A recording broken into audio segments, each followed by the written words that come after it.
The ice is gonna break. Hello, everybody. Welcome back to the channel. And today we're gonna be talking about the Dead Zone. Freaking finally. And yes, I believe this is a first edition. Might be the book club edition. It's the book club edition. But yeah, The Dead Zone by Stephen King. So first I'll give you my quick little rundown of my thoughts of the piece, and then I'll get into more spoiler territory. So, The Dead Zone by Stephen King. This is a tale of a man named Johnny Smith. Real creative name there, Stephen. Johnny Smith is, he suffers a car crash, goes into a coma for approximately 5 years, and wakes up to discover he has enhanced psychic abilities, which come from being able to touch a person or object of relevance to them.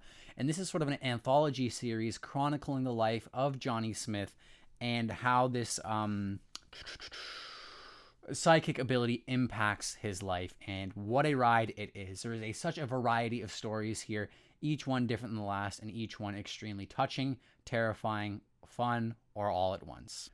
Now, like I said, it is an anthology series. This book does not follow a from A to B storyline. There are multiple stories that intertwine with each other, which means there is certainly a good amount of downtime in the story. But I absolutely love the format that this story takes, and really allows for kind of a with great power comes great responsibility storyline, because Johnny Smith does so many different things, whether it's helping to find a lost object, track down a serial killer, or stop a crooked, to say the least, politician. Johnny Smith is an absolutely brilliant protagonist. Like, I just love the guy, and every moment we get to spend with him, we're learning new information about him in such a delicate and beautiful way. And I really like who Johnny Smith is as a person. I think Stephen King gave a very interesting person these abilities and powers, because he could have given it to an absolute psychopath who could have used these powers for personal profit, which is also a possibility that's presented to Johnny in the story at one point. But or it could be someone who's going to use these powers to inflict, mental trauma on others, or someone who's going to use this to become like, a prophet or god of sorts. But he gives it to just an everyday average Joe. And Johnny Smith is a great guy because we get to see he perfectly is. He's a soft-spoken guy, and he's kind of a kind-hearted guy, but he doesn't allow himself to be walked on, and he knows when to get confrontational, and he just toes that line perfectly. And we see such a moment come when a news reporter really accuses him of being a fraud in front of a bunch of people, and Johnny proves him wrong in a very badass way, and it is just absolutely brilliant. And what a creative name, too. And just to touch on the adaptation for a moment here, which I will do again later, I don't think a single other guy other than, Walken could have played this character, because he has this mysticism to him, Johnny, being kind of a prophet-like figure. He has an air of, an aura of, being otherworldly in his powers, and Walken just nails the role. Anyone else would have made this such a cheese fest, but I think he knocks it out of the park. Now, before I get into spoiler territories, I just want to touch on one thing regarding a villain in this story. Now, I think when crafting a villain, you have to make them evil, hateable, or they could be a lovable villain. But, the main purpose is to say this person is an antagonist. They are a bad person. And I think you can't really go too far when making someone really evil, because if they are really evil, you have to show out just how evil they are. And I don't think that's a negative reflection of the author either, if they want to get into some really crazy evil stuff that this guy has done. In saying that, there is a moment in this book that I think I almost thought, did King go too far here? And this scene graphically and brutally describes a very young child and her murder and sexual assault inflicted on her by one of the antagonists. And it is described so disgustingly and so brutal. And I thought, I had to pull my car over almost, because I was just so frozen. And I just to have that mental image in my brain while I'm driving, I was because I was listening to the audiobook of this, and I almost had to pull over. And I just thought to myself, King may have gone too far here. And then I thought on it and I went, no, he didn't. Because he made this guy fucking evil, and he held nothing back to show just how much of a piece of shit this guy was. So in this antagonist and in his storyline is going, we want to see this guy caught bad. So just warning you, it gets pretty disgusting at points. So let's get more into spoiler territories and me covering more exact stuff. And I want to start off by saying the hospital portions of this book. This book spends a lot of time in a hospital. And I was shocked at how many pages we're like 60 pages in, and Johnny has not left the hospital yet. And I was shocked because I thought, like, you know, this is taking up a lot of book time, but I wasn't not enjoying my time in the hospital. Quite the otherwise, actually. I thought it was brilliant stuff, but I was just like, he's really taking his time with this. But it was effective, too, because, and also, I don't just mean in the hospital, I mean comatose. He spends a lot of time with Johnny, the protagonist, being comatose, and we see how everyone else reacts to his death, or coma, around him. There are just so many moments we learn about his girlfriend and how her life moved on past Johnny.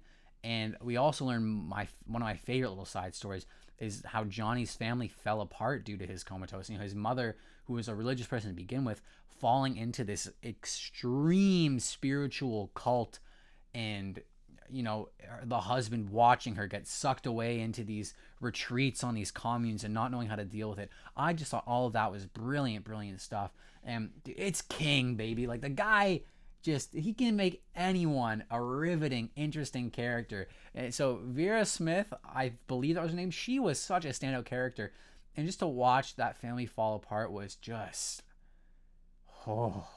it was sad, man. There's some great stuff with the dad, too. And the dad says, you know, I feel so guilty, because there are points, Johnny, where I almost wish to myself, I just wished you would die so our family could be free of this turmoil and pain. We could just move on and get our lives going. And I was like, holy shit, man, this guy's going through it. So there was some great stuff in the hospital, but I was just shocked at how long he spent there. And then when Johnny wakes up in the hospital, as he slowly learns, you know, how the world has changed around him, it's done in such a clever way. You know, Johnny picking up like pens that have new details and advertisements about the world, and him learning about who the president is in the most fun little ways. And there are great little moments like that. And so moving on, let's talk about what everyone remembers and everyone talks about regarding the Dead Zone, both film and book. Greg flipping Stillson. This guy is one of the best King antagonists. He is just evil to the core, willing to do anything to up his game, the guy kicks a dog to death in the freaking opening scene of the book. I mean, come on. And, you know, Stephen King even said in an interview, he goes, you know, when I crafted Greg Stillson, I had him kick that dog to death. You know, oh my God, the letters I got from that. You know, I kill as many people as you want. I wiped out 80% of the population of the world in The Stand, but you kill a dog, then it's like, oh my God. But, you know, I get what the guy's saying. People love dogs, and to start with Greg kicking a dog to death in his younger years is just bam. And then when we finally get reintroduced to this character, you know, many pages, and we see Sonny Elliman, you know, dotted around there first, but Greg Stillson, every scene with the guy, he just fires off the page at you. He's written in such a charismatic way. He's got that, like, I just see him in my mind, that devious yet charming, charismatic yet crazed style of speaking. You know, King describes him as like a preacher in the way he goes at it. And the guy, he's running around on stage, he's doing push-ups. This guy's hilarious, screaming about how he's gonna shoot garbage into space. He's throwing out free hot dogs. He's wearing a hard hat. He's doing push-ups to prove how strong he is. This character is just so good, man. In reading him, I could just hear his voice in my head. And I think when I get older, if I ever go down the acting route once again, you know, that is, and they readapt this, you know, that is a dream role, Greg Stillson. And oh my God, Greg Stillson in the movie, flawless. Martin Sheen he rips the character from the pages and throws him on screen flawlessly. And his line delivery and everything. And, you know, I just love every single aspect about this guy's performance. He's just brilliant all around. And the character is just so brilliant. King just nails it on the head. And he said, you know, the character came from the idea, I'm just making sure my recording was going. He said just the idea that there was a politician would come along who's the everyman, who's willing to say and do anything to get elected, who's out there swearing on stage and doing all sorts. He's got biker gang enclaves that protect him. The guy is just so fun and terrifying to read about, and it hits so much differently nowadays regarding, you know, the last U.S. president's campaign run and then his term as president was like a look into the reality of a still scene USA, and it was just perfect, man. It was absolutely thrill ride, beginning to end. A beautiful book. I just loved it. And you know, I can only say some people might not be a fan of the pacing of it because you know, it's that anthology kind of series with the ups and downs and the ebbs and flows, but so much of it is so good. And also, I like the connected universe a bit. You know, we've got Eddie, or not Eddie, I'm thinking of Dark Tower. Johnny teaches a student from Stovington Prep, which is where Jack Torrance works in The Shining. But then they refer to Carrie as a piece of fiction. But now that I'm in Dark Tower 5, not to get into spoilers, I just finished Dark Tower 5. I'm on Song of Susanna right now.